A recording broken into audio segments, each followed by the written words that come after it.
ठीक से भर जाए और बाद में कोई दिक्कत ना आए। छोटे से वीडियो में काम की बात समझ में आने वाली है, देखना पड़ेगा। पूरा देखें, पूरी इंफॉर्मेशन समझ में आए, तब ट्रीटमेंट ठीक से होगा। तो देखिए, कहीं पे सरफेस पर चोट लग जाती है, जैसे मान लीजिए कोई सरफेस है, स्किन का सरफेस है, बाहरी सरफेस यहाँ पे है, यहाँ पे इस तरह से चोट लग जाती है, इधर से ट्रामा हो गया।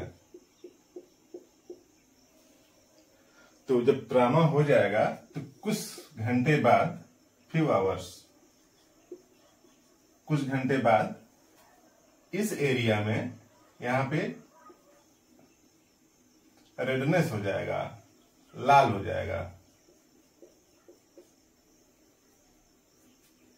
छुएंगे तो थोड़ा गर्म दिखेगा, ठीक है, लाल हो जाएगा और पेन होने लगेगा, दर्द भी होने लगेगा। और उसको अगर टच करेंगे तो वहां से हीट भी निकलेगी, गर्मी भी रहेगा। यानी किसी भी सरफेस पर चोट लगती है तो ये 3 इनिशियल साइन है, थोड़ा सा लाल हो जाना, दर्द होना, और वहां पे टच करते हैं तो और बॉडी पार्ट की तुलना में थोड़ा वो गर्म सा प्रतीत होता है। तो अगर ऐसा है तो प्राथमिक स्टेज है, प्राइमरी स्टेज है। तो इस प्राइमरी स्टेज में फेरमफास देना चाहिए, फेरमफास 3x। तो जो चोट है, जो वुंड है, प्राइमरी स्टेज पर रुक जाए, उसके लिए फेरमफास 3x पावर की ले लें और 4 टैबलेट 3 टाइम दें, 4 टैबलेट 3 टाइम। और अगर कुछ दिन लेट हो जाएगा, 2, 4, 6 दिन लेट हो जाएगा, तो ये जो प्राइमरी स्टेज वाला है कहां पहुंच जाएगा, सेकेंडरी स्टेज में। तो अगर 2-4 दिन लेट हो चुका है तब फेरमफास से काम नहीं होगा, फेरमफास की स्टेज पास हो चुकी है। तो अब वहां पे देना पड़ेगा कालीम्योर, कालीम्योर 3x पावर की, और इसका 4 टैबलेट जीभ पर 3 बार देना है, 4 टैबलेट 3 टाइम देना है, जीभ पर चूसना है। तो इस तरह से सेकेंडरी स्टेज पर क्योर कर सकते हैं। तो जब भी चोट लगे, और चोट की शर्त क्या है कि कटा ना हो, वहां पे ब्लंट इंजरी हो, फिर कट गया हो, तो सीधी सी बात है कि कुछ टाइम बाद उसमें पस बनने लगेगा।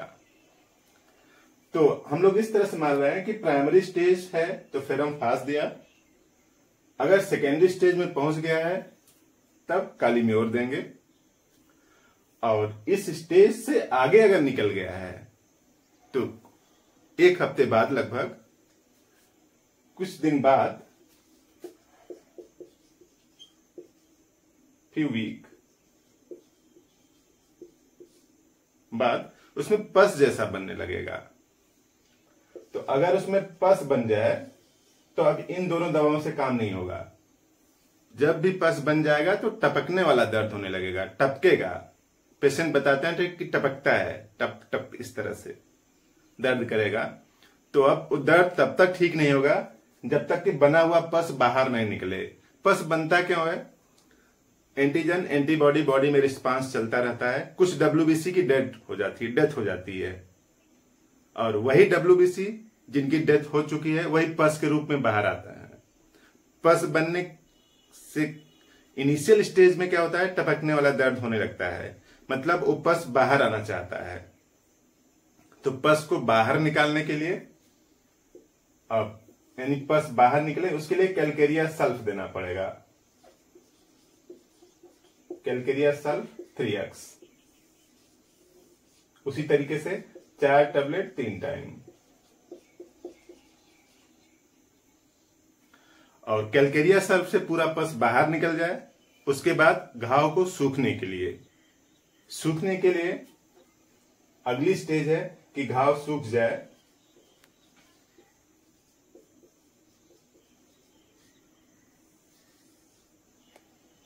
उसके लिए दूसरी मेडिसिन का काम आ जाता है और वो मेडिसिन है साइलिसिया 200।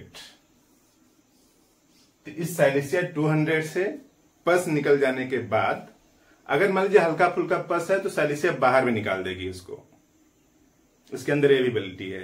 मान लीजिए कैलकेरिया सल्फ पूरा पस ना निकाल पाए या थोड़ा पस उसमें बचा रहे तो कैलकेरिया सल्फ के बाद स्टेज आती है किसकी, साइलिसिया की। साइलिसिया करेगा क्या, जो बचा हुआ पस है उसको भी बाहर निकालेगा और घाव भरने की प्रक्रिया स्टार्ट हो जाएगी और जो उंड है, जो घाव है, पूरा धीरे धीरे अंदर से भरने लगेगा। तो आप साइलिसिया देंगे तो अंदर से जब भरता आएगा तो पस थोड़ा निकलेगा 2-4 दिन। तो घबराने की जरूरत नहीं कि साइलिसिया काम ही नहीं कर रही है, साइलिसिया काम कर रही है, अंदर से हीलिंग होते हुए आएगा। तो जो भी पस थोड़ा बनता रहेगा, जैसे मान लीजिए 4 दिन में हीलिंग हो रही है तो जो पस बनेगा थोड़ा थोड़ा तो बाहर भी निकलेगा। तो घबराने की जरूरत नहीं कि साइलिसिया काम नहीं करे, बंद कर दो, किसी और का वो करते हैं।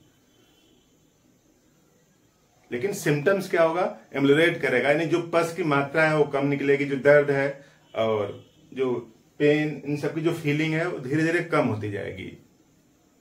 तो इस तरह से कहीं पे भी चोट लगती है, इन 4 मेडिसिन से हम लोग मैनेज कर सकते हैं। प्राथमिक स्टेज में फेरमफास, अगर कुछ दिन लेट हो चुका है तो कालीम्योर, और कालीम्योर से आगे की स्थिति जा चुकी है, यानी पस बन चुका है, उसमें टपकने जैसा दर्द कर रहा है, टपक रहा है, तब कैलकेरिया सल्फ। और कैलकेरिया सल्फ पस निकालने के लिए बेसिकली काम आता है।